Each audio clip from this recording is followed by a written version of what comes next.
Colorism is a form of discrimination that favors light-skinned members of the same ethnic group. It can have major impact on communities around the globe. This impact can be seen on Kerala Chief Secretary Sarada Muraleedharan, who has spoken about it very eloquently and boldly. With courage and conviction, she shared her personal experiences of battling colorism. Kerala Chief Secretary has called out deep-rooted bias against dark skin. She has embraced the dark skin color when she says, "Black is beautiful and I dig black." She described how when she, into her tenure, 7-month tenure, she has been riddled with relentless comparisons to her husband, former Chief Secretary V. Venu. And these comparisons are not new. Muraleedharan also talks about her childhood insecurity over her complexion. This clearly signifies that how the childhood trauma can spiral in later stages of life. Sarada Muraleedharan remarks raise profound questions, and we wish to ask that on the show tonight. Why should black be vilified? Why do we continue to place value on light skin, associating it with beauty and success?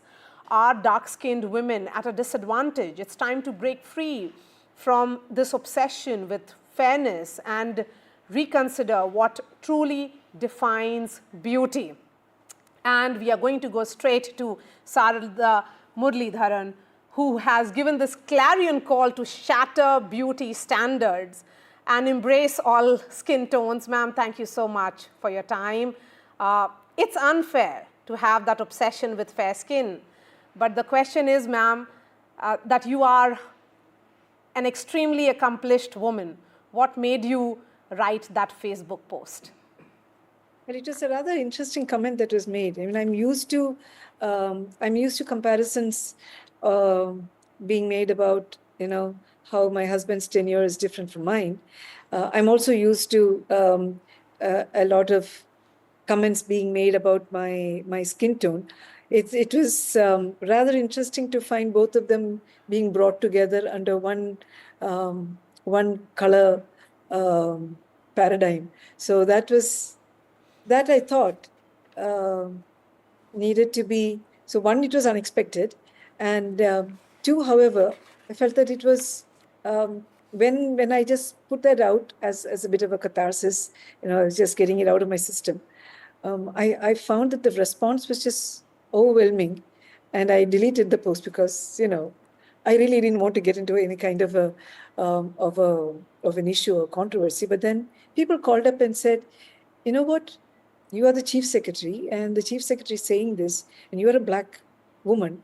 The very fact that you can say this can actually be important and bring out a question that needs to be discussed." So I thought, okay, then maybe I should expand on it, which is why I put the post back in, and there you go. You say, "I need to own my blackness." And, they thought black was awesome. They helped me see that black is beautiful, that black is gorgeousness. When did this stage arrive? It took a while, because you have to remember that from the tiny age of 4, I have been conditioned into thinking that there was something wrong with black. And over time, when your brain tells you that this isn't really true, there are way too many synapses that have been conditioned into feeling defensive about your color, feeling insecure about who you are because of that color. And you hide it, of course, but it's there. It's there, and it's there in every single funny dig that is made at you. So you end up being a complex network of all these conditionings, which is why yourself, in and of yourself, you think of, somebody who is beautiful has to be, you necessarily look at fair people as beautiful. You look at black people and you just pass them over. You don't bother to stop and take a look at who they are and what they look like. And it was my children who started, when they grew old, when they grew of an age, when they were no longer children, but people whom I could connect with, and they bring this out and they look at people, and then I look through their eyes, I see something that is quite wondrous. So yeah, it helped to start looking, and then you realize that you had to actually search. You have to consciously tell yourself to look, because otherwise you don't. You've been conditioned not to see. You've been conditioned not to see beauty in anything that is not fair and lovely. And do you think that this, you have essentially challenged what has been acknowledged discrimination? And ma'am, so do you think that time has come to make that shift, and how do you think that shift can be achieved? And I want to understand from you as well, that do you think it gets amplified when the gender is that of a woman here? Well, interestingly, I had a lot of men who were dark who responded to that post. I had people who were bald who responded to that post. So it was about a whole set of insecurities that come out of our notions of what constitutes beautiful bodies, and yes, I feel that there is the gender dimension certainly is there, because it's not just about being black, it's about being black woman. So it's a double whammy there. Black is the color that can absorb anything, the most powerful pulse of energy known to humankind. It is the dress code for office, the luster of evening wear, the essence of kajal, the promise of rain. I mean, black is sounding so beautiful here. Thanks to you. I mean, that's the most beautiful way of embracing it. Yes, we should be able to see it with new eyes, to see the color, the value, what black means to us, the meaning of black. I think it's high time that we rewrote what it means, because unless we claim its beauty, it will just be absence of color. These deep-seated prejudices, ma'am, against dark skin, it also extends also perhaps to women in leadership roles. And since you have, lit the cover out of what has been a hush-hush talking point so far, so congratulations to you. I would also say that it's fundamental to talk about these issues, and coming from you, it makes, the point is being emphatically communicated and conveyed. What is the discussion like happening within your family on this? Your husband in particular. Because both of you are 1990 batch IAS officers, and you are invariably talking about the comparison between your tenure and his tenure being different only because he is fair-skinned. Well, that's actually not the whole story, but of course that's how do you say, the spin that was given to it yesterday.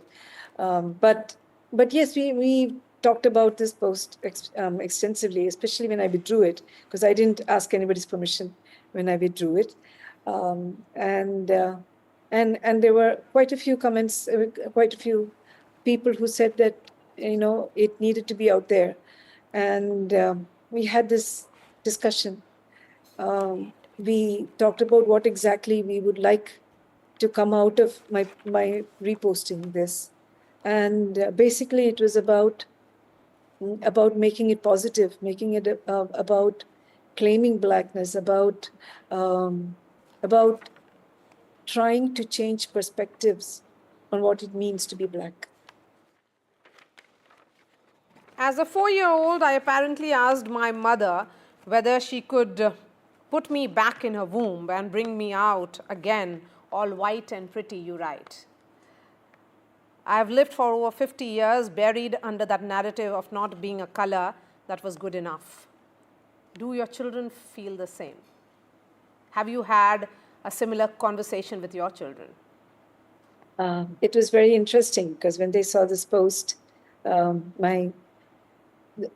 they responded was that you gave us a safe space where all this noise of the world did not come in. You protected us and made us who we are, and which is why, you know, as kids we could enjoy the color of my father, who's darker than me, and of myself, of their mother, as well as they did the beauty of their father and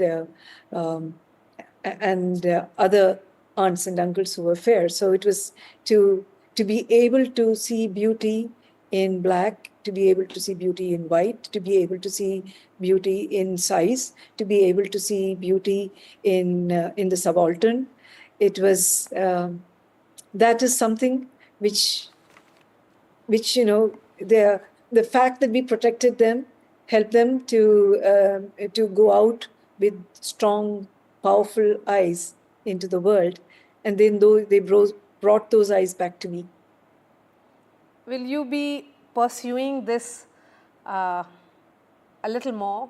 Because perhaps after you have spoken, many are coming out to share their views, because you know, black certainly is very, very beautiful, and I am being reminded of Maya Angelou here.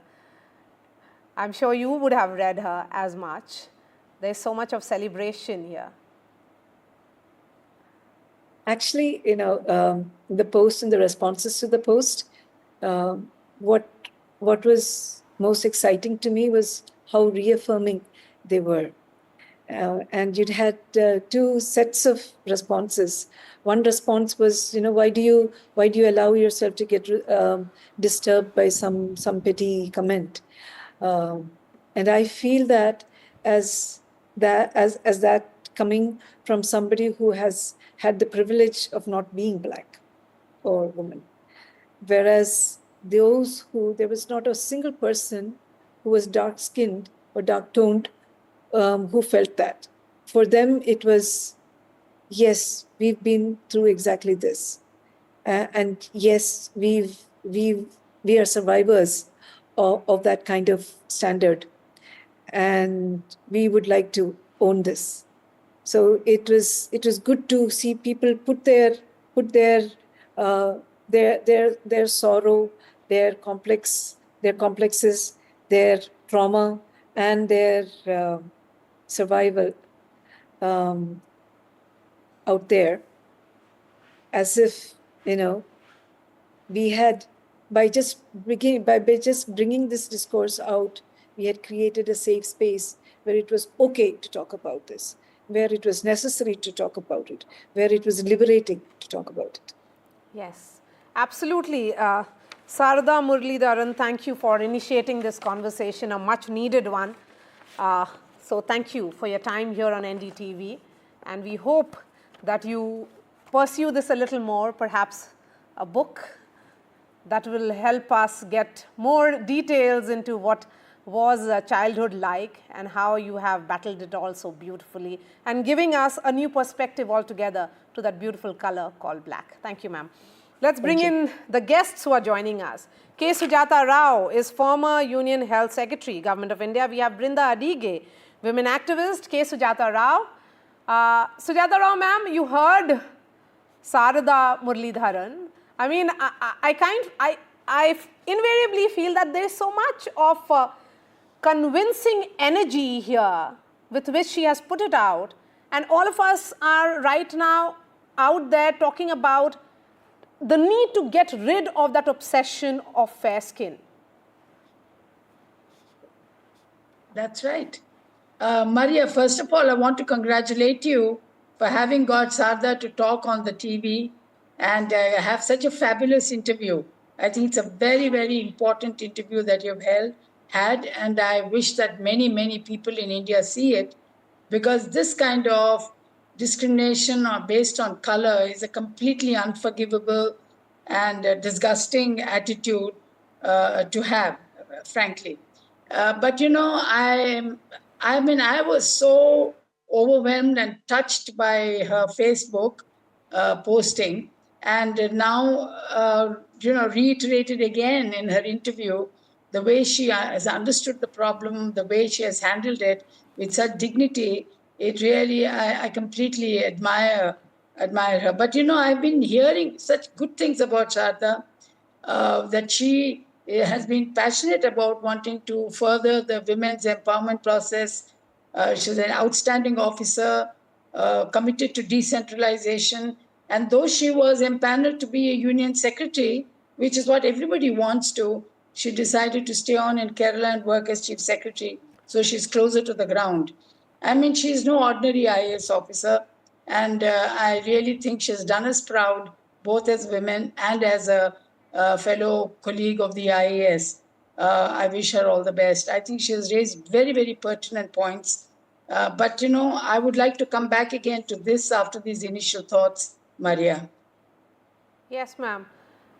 Ma'am, what certainly shook me when I read that Facebook post was that here is a woman who's extremely accomplished. And still, if she has this thought constantly lingering, and there are these unfair comparisons only because of a choice that she did not have. I mean, she was born with the color of the skin. Then why is she being punished by this society?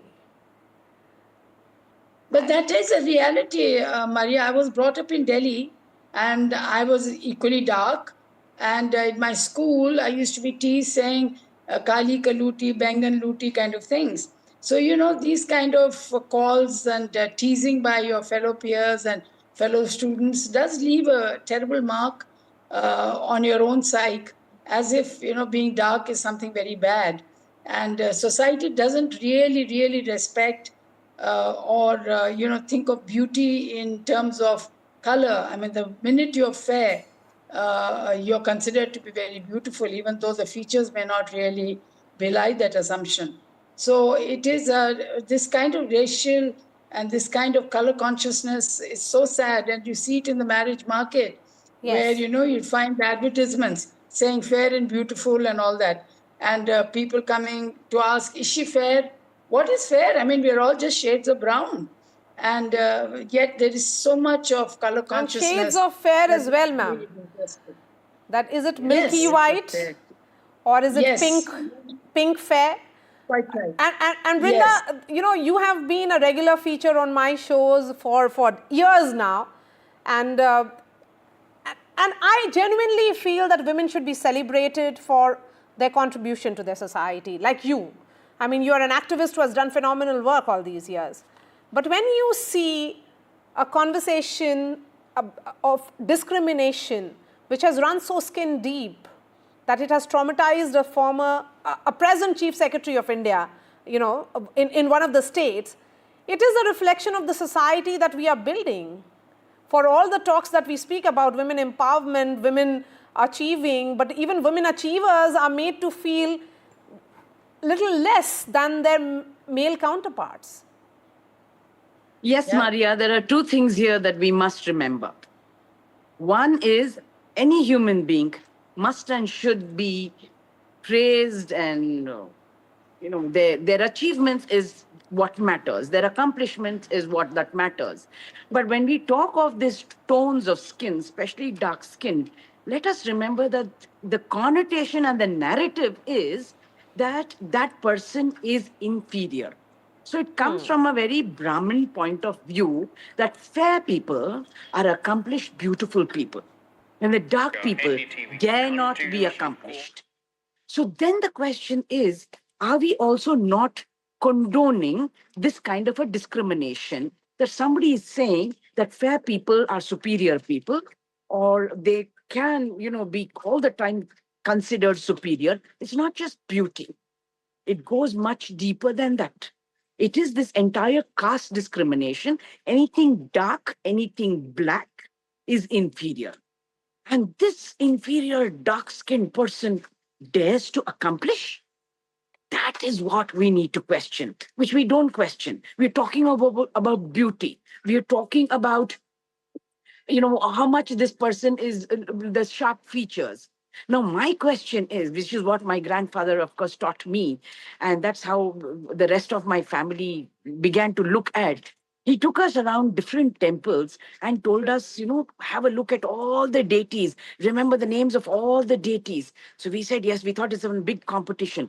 When we came back, he said, did you see a fair deity anywhere? And that's when, because I'm the only dark person in my family, everybody else is so fair complexioned. And that is when I realized, when I was 7, 8 years old, to celebrate this blackness, darkness, whatever that we might call it. And we need to ask questions of others when they make these connotations because somebody is dark skinned. Why are you so insecure? What is this insecurity of yours that goes all out to humiliate, insult, and disrespect me? We never ask those questions because, like Ms. Sharda pointed out, constantly internalizing that this is not correct, this is not okay, you're ugly, you cannot accomplish anything, you cannot. So the whole time putting them down. So we also have to look at the media, look at the film industry. Never do you have a dark, the Fair and Lovely actor. advertisements. All the advertisements, yes. Fair and Lovely, of course, now is calling itself another name. But also look at all the main actors, the protagonists. You never have them dark. Neither the hero nor the female actor or any other actor for that matter. You want to show the villain and you want to show somebody else who's poor, downtrodden as the dark person. Depictions, yes. So that is the depiction and the narrative which we want to break. Now, that said, I come back to my constitution. Very, very clear. Color, creed, no discrimination. So those friends or those colleagues of Sharda who have been discriminating, should there not be a case registered on them? Why should we only stop it at a Facebook post and our discussions and debates over here? Why don't we have any clause where we can book these people? Brinda, No, we don't. The problem is that the sheer attitude towards skin tones in our society, we have refused to accept even wheatish skin tone. I mean, I wonder what exactly does wheatish really mean. So, Sujata Rao, since you're talking about your childhood and you shared that story with regards to your school days, what was your reaction like when they would share, Look, make all those? these kind of comments, and then Were you later on demoralized? hear- Did it make you go to Fair and Lovely or some skin whitening creams? It really does have an impact on your psyche. It does create an inferiority complex. And my sister, who was dark also, the constant discussion in the family that, who will marry her, how will we get her married? And these kind of things are extremely disturbing when you are an adolescent or, growing up as a teenager, because all that you see as beauty are these Fair and Lovelies and these Miss Universes and so on and so forth.